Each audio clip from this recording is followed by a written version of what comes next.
70 years ago, the average height in the NBA was just about 6'2". And at the time, this seemed exponentially tall, since the average height in the US was just 5'7". But fast forward to present day, in 2024, the average height of an NBA player has grown to over 6'6". But what really stands out the most is the amount of players over 7 feet tall in the league today. 29 different players that are more than a foot taller than the country average, and more than half a foot taller than the league average. Back in the day, if you were a 7-foot anomaly, you would be thrown in the paint from literally the time you were a kid till you got to the NBA. A team would be extremely lucky if a 7-footer could even hit a shot outside of the paint. I mean, shit, they'd be lucky if that guy could hit a free throw. Remember Hack-a-Shaq back in the day? But in today's world, that is a different story. The NBA has a height problem that it may never be able to fix. See, flashback to 2017, where the league was taken by storm. A 7'2" demon of a guy from Latvia was on the Knicks, and he was unstoppable. It seemed like Kristaps Porzingis was the future of the NBA. He could handle the rock, he could shoot. He was hitting step-back fadeaways like a lengthy Steph Curry. Tingus Barry was on everyone's television, and a lot of us thought that this guy was gonna change the league. Obviously, an injury eventually took over, and he slowly fell off. He then got traded, and Porzingis mania was over.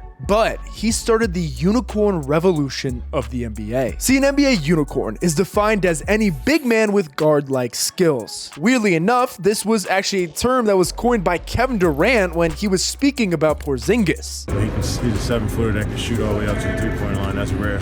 And block shots. That's like, it's a unicorn. You could say that the first NBA unicorn was Wilt Chamberlain back in the day, existing before the term was even a thought. He was a 7-foot behemoth of a man with just some outrageous myths about him that honestly made him seem more like a god than just a mere mortal. But with his insane physical feats, he would consistently put up unreal box scores on a regular basis, including, of course, his infamous 100-point game, which, listen, did that happen or not? I don't know. That's for you to decide. But besides the point, Wilt's game was more than just that. The casual NBA fan might not have known that he once led the league in assists as well. He was truly a unicorn, a one-of-a-kind player in the NBA, one that nobody had ever seen. But now there is a unicorn in the NBA draft every single year. And I believe that this is gonna cause a significant problem for the league in years to come. See, hear me out. Everyone loves a freak player. I mean, look at Victor Wembanyama and Chet Holmgren, the two latest quote-unquote unicorns. These guys are each over 7 feet tall. They move like guards. They are built like Greek gods. In fact, I guarantee that if one of these dudes existed in the world of Greek mythology, they would have been worshipped and studied as a god. That's just my hot take. But it is important to realize that generational stars only come around approximately once in every 2 decades. Kareem Abdul-Jabbar, he was a 6-time MVP and a 6-time NBA champion. He was drafted in 1969. Michael Jordan was a 5-time MVP, Defensive Player of the Year, and 6-time NBA champion. He was drafted in 1984. LeBron James, a 4-time MVP and 4-time NBA champion. He was drafted in 2003. Chet Holmgren and Victor Wembanyama were drafted in 2022 and 2023 respectively. You could see the 20-year gaps between all these guys. The emergence of generational stars is also important because its timing seemingly coincides with the arrival of a new generation of fans. This means that every cohort of young fans can grow up with an iconic figure they can admire, which is critical for the NBA's long-term engagement and growth. See, Holmgren and Wembanyama not only keep the league exciting, but also renew fan interest to ensure the league's overall success and relevancy for years to come. These players are more than just valuable assets for their team. They are a gold mine for the league as a whole. They have the potential to become the face of the NBA both on and off the court, and their marketability, it could bring a new era of prosperity and appeal. Think about it, the eye candy of the freakiest man on the planet hitting a step-back 3 in your face? It's truly amazing.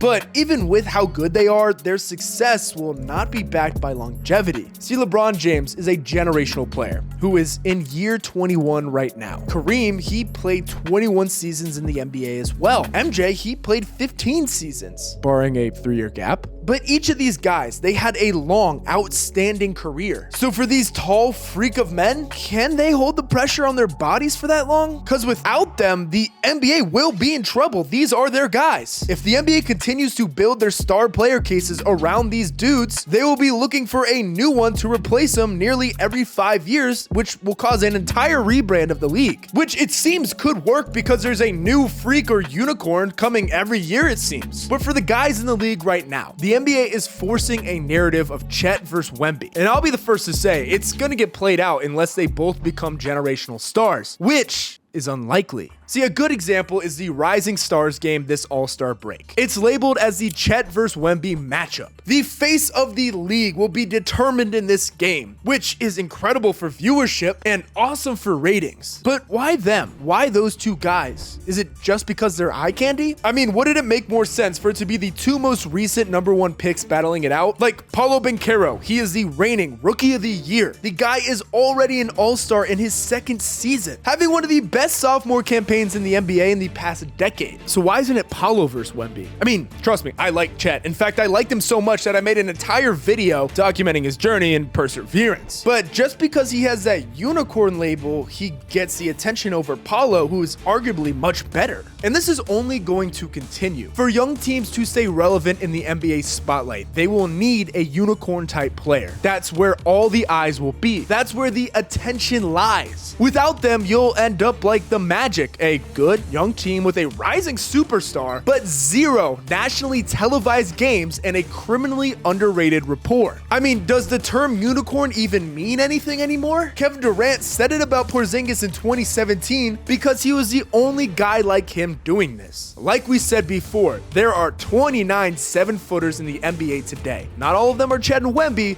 but many of them are slowly becoming one. See, let's look at the next NBA draft. For the second consecutive year, the G League Ignite hosted an international squad in Nevada for 2 exhibition games brimming with future NBA talent. Last year's face-off between Victor Wembanyama and Scoot Henderson served as a coming-out party that catapulted them into the spotlight. This year, the Ignite featured more potential lottery picks than ever. However, their opponent, the Wildcats, may have featured the next towering teenage Frenchman who could go #1 in the draft, Alex Sarr. Standing at an imposing 7'1" with a 7'5" wingspan, Sarr is a skyscraping wing in a center's body who stole the show by averaging 21.5 points, 8.5 rebounds, 6 blocks, and 2 assists against the Ignite. His breakout performance put him in serious contention to go #1 in the 2024 draft. As we discussed though, whether or not he is the best player, he's gonna go #1, so the team can be in the media's eye. I mean, the Spurs, they suck, but they are on national TV 19 times. It's crazy. They're not fun to watch. Only Wemby is. So back to Sarr. Just running through his stats as a teenager, it does make sense why he is the projected #1 center and among the best draft prospects in 2024. In 19 international games across 2 seasons, he posted 10.4 points a game, averaging 5 rebounds and 1.5 blocks, all in just 19 minutes. Oh, and he shot 37% from deep. He brings intangibles to the table that the NBA hasn't seen since